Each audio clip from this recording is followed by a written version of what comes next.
Bonjour, bienvenue sur Sudokanar. On va regarder ce thermo-sudoku que j'ai composé pour le tournoi découverte de Nancy et j'ai mis un point d'honneur à dessiner Nancy avec les thermomètres. Alors, en quoi consiste le thermo-sudoku? Eh bien, ce que nous avons là, ce sont des thermomètres un peu tordus, hein. Et le principe du thermosudoku, c'est que quand on part du bulbe et qu'on se déplace en s'éloignant du bulbe, eh bien les chiffres doivent augmenter strictement. En particulier, ça c'est strictement plus petit que ceci, qui lui-même est strictement plus petit que ceci, et ainsi de suite. Donc voilà en quoi consiste cette variante de sudoku. Et alors, comment est-ce qu'on résout un problème comme celui-ci? Ben, souvent, c'est assez intéressant de se concentrer sur les sudoku, sur les thermomètres de grande longueur. Donc, par exemple, ce thermomètre est de longueur 7, ce qui fait que ça va nous laisser seulement 2 degrés de liberté et même moins que ça. Si on regarde, le 1 n'est pas disponible pour cette case, ce qui, ce qui est intéressant parce que ça veut dire que ça c'est minimum 2, donc ça minimum 3, 4, 5, 6, 7, 8. Donc on voit que ça c'est minimum 8 alors que c'est maximum 9. Donc il va y avoir juste un degré de liberté. L'usage dans ces cas-là c'est de noter les candidats. Ça c'est 2, donc ça c'est minimum 2. Alors minimum 2, minimum 3, 4, 5, 6, 7, 8. Et après, quand on descend, ça c'est maximum 9. Donc maintenant, maximum 8, maximum 7. Oups, ce que j'ai fait. Maximum 6, maximum 5, maximum 4, maximum 3. Et ce que je trouve assez intéressant dans cette histoire, c'est que le 1 est forcément dans une de ces deux cases, puisqu'il n'apparaît pas sur le thermomètre. Et par conséquent, on n'aura pas de 1 là-dedans non plus, et on est dans exactement la même situation. C'est-à-dire que, donc en fait, déjà, on va pouvoir placer le 1 ici, mais chaque chose en son temps. Donc ce que je suis en train d'expliquer, c'est que le 1 n'est pas là-dedans. Donc même chose, ici c'est minimum 2, et ainsi de suite. Et on peut faire exactement le même raisonnement. Donc minimum 2. Ah, sauf que là, le 3 n'est plus disponible. Donc ça c'est minimum 4, minimum 5, minimum 6, minimum 7, minimum 8 et minimum 9.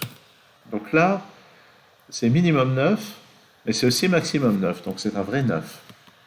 De même, là c'est minimum 8, maximum 8, minimum 7, maximum 7, minimum 6, maximum 6, pareil pour le 5, pareil pour le 4. Alors là par contre c'est minimum 2, maximum 3. Donc il reste, sauf que le 3 n'est pas disponible, donc c'est un vrai 2. Et puis, donc le 1 qui n'est pas là, vient ici. Donc ici, là, on a un thermomètre qui se résout complètement dès le début grâce à l'interaction avec tout ça. Par ailleurs, ce 6 nous permet de lever l'ambiguïté ici, comme cela. Et puis ce 5 lève cette ambiguïté aussi, ça c'est un 6. Et ce qu'on peut remarquer, c'est que le 2 qui est ici n'est pas là-dedans. Donc le seul endroit où on peut le mettre, c'est là. Et puis le 4 et le 5 ne sont pas là-dedans, donc le 4 et le 5 doivent être tous les deux là-dedans. Donc c'est 5 ici, 4 est là. Par ailleurs, le 3 n'est pas ici, donc il est là, et ça c'est un. Donc voilà, beaucoup de choses qui se résolvent dès le début sur ce thermo-sudoku. Ensuite, on peut appliquer des raisonnements de type sudoku pour de bon. Ça c'est un 8, le 9 n'est pas là, donc il est là, et ça c'est un 7. Pour compléter la colonne, il nous manque un 3 et un 6 dans ces deux cases, je vais les noter. Et dans cette colonne, il nous manque le 8 et le 9, je vais les noter aussi. Donc voilà un début en fanfare sur la partie gauche de la grille. On peut voir comment le problème a été construit. Ensuite, alors on va peut-être regarder ce thermo qui est aussi de longueur 7. D'abord, je vais regarder s'il n'y a pas des raisonnements de sudoku intéressants. Si le 3 n'est pas là, ni là, donc il va y avoir un 3 par ici. Mais regardez bien, cette case-là, elle ne peut pas valoir moins de 3. C'est-à-dire que ça, c'est minimum 1, minimum 2, minimum 3, minimum 4. Donc ça ne peut pas être un 3. C'est forcément le 3 ici, et la seule manière d'arriver à 3 avec ce début de thermomètre, c'est avec le 2 et le 1. Sur cette ligne, il me manque le 5 et le 7, je vais les noter. Et regardons, donc ça c'est minimum 4. Et si on regarde bien... Qu'est-ce que j'ai fait moi avec le 7 qui est ici, ça c'est un 5. Donc ça c'est minimum 4, mais les trois chiffres qui manquent là-dedans c'est un 2 et 4. Donc ça c'est un 4, et on a le 1 et le 2 ici. Pour compléter la ligne ici, j'ai besoin de 4 et 6. Et là-dedans, c'est 3, 5 et 9. Allez, je les note. Ça, c'est pas 9, ça, c'est pas 3 grâce aux chiffres qui sont là. Alors, continuons d'explorer ce thermomètre. Ça, c'est minimum 5, ça, c'est minimum 6. Mais on peut voir que ça ne peut pas être plus parce que le 9 n'est pas disponible, évidemment. Le 8 non plus, le 7 non plus. Donc, ce minimum est aussi le maximum. Donc, ça, c'est un 6 et ça, c'est un 5. Et au passage, ce 6 permet de résoudre cette ambiguïté ici. Bon, donc voilà un troisième thermomètre résolu. Alors celui-ci est assez court, donc on peut se douter qu'on ne pourra pas faire grand-chose dans les médias avec. Cela dit, on peut quand même remarquer une chose. 6, 7, 8, 9, donc ça c'est maximum 5. Et en fait, le 5 n'est pas disponible, le 4 non plus, donc c'est maximum 3 en réalité. Donc ça c'est maximum 3, donc ça c'est maximum 2, ça ne peut pas être un 1. Donc c'est 2 et ça c'est 3. Donc ça avait l'air de rien, ce bas du Y, mais en fait il y a une seule solution en exploitant tout ce qu'on a vu par ailleurs. Ensuite, donc ça va être minimum 4. En fait là-dedans il nous manque 2, 4 et 5. Donc avec le 2 et 4, ça c'est un 5. Là il nous manque 2 et 4, mais comme ça doit être plus grand que ça, c'est le 4, et ça c'est un 2. Ce 2 n'apparaît pas dans ces deux cases, il doit apparaître quand même sur la ligne, il est donc là.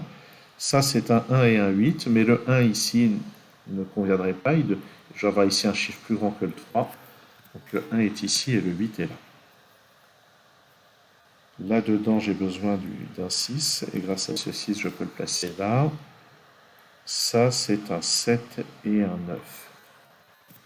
Et j'en déduis que ça, c'est pas le 9, comme ceci. Sur cette ligne, il me manque le 7 et le 8. J'ai un 8 ici. Ici, il me manque 1, 4 et 5. Je peux éliminer le 1 de cette case grâce à ça. Bon, et ben on va passer à la partie du haut. À un moment ou un autre, on va exploiter ce thermomètre, y compris le petit thermomètre ici. Alors là-dedans, de quoi avons-nous besoin pour le sudoku de 4, 5 et 6? Et grâce à ça, c'est le 5 ici, 4 et 6. Ben on verra dans quel ordre plus tard. Dans cette colonne, il me manque 1, 2, 7 et 9. Grâce à ça, ça doit être 1 ou 9, mais 9 ne conviendrait jamais dans le bulbe d'un thermomètre puisque ça doit augmenter. Donc ça, c'est le 1. Et ça, c'est 7 ou 9. Dans cette colonne, il me manque 2, 7, 8 et 9. Et on peut voir qu'ici, seul le 2 convient. Si j'essaye de mettre 7 alors qu'il y a 3 chiffres plus grands que lui, ça n'ira pas. Et pour 8 et 9, c'est encore pire. Donc 7, 8 et 9 sont les candidats là-dedans. À cause de ce 9, on va se limiter à 7 et 8 ici. À cause de ce 7, on va se limiter à 8 et 9 là. Alors comment est-ce qu'on va continuer? Là, on a un thermomètre de longueur 3. Donc les trois chiffres augmentent. Si on regarde les chiffres qui nous restent sur cette ligne, c'est 1, 3, 7 et 9. Alors le 1 ne peut pas être le long du thermomètre, donc il va être là. Ça élimine le 1 ici et permet de placer ce 1 là. Donc on a dit 3, 7 et 9. Donc, et là ça augmente, donc ceci c'est forcément le 3. J'élimine ce 3 et je vais placer celui-ci. Et ça ne peut pas être le 9, donc c'est le 7. Ce qui me donne ce 9, ce 8, ce 7, ce 9 et ce 7. On approche. Et bien, si on regarde juste avec un raisonnement de sudoku, avec les deux qui sont là, on peut placer un 2 ici. Oups, un 2 j'ai dit. Ensuite, ce chiffre doit être plus grand que le 7, mais c'est pas un 8, donc c'est le 9. Et ça va permettre de résoudre les quelques petites ambiguïtés qui subsistaient vers le bas. On complète la colonne avec un 8. Ça, ben, juste par les règles du Sudoku, sur cette ligne, il me manque 4 et 6, mais là j'ai le 6, donc ça c'est un 4, et on peut tester qu'effectivement, il est bien placé sur le thermomètre. Et avec les règles du Sudoku, on complète cette grille. Donc voici une résolution possible qui est assez proche de la manière dont j'ai construit le problème, à vrai dire. Bon, dans la construction du problème, en réalité, j'ai d'abord placé les thermos qui écrivent Nancy, et après j'ai choisi des chiffres qui permettaient des déductions. Donc, excusez-moi, je perds complètement le fil quand je commence une phrase. Donc, c'est une manière donc de résoudre ce thermo sudoku. Merci d'avoir suivi cette vidéo et à très bientôt sur Sudokanar.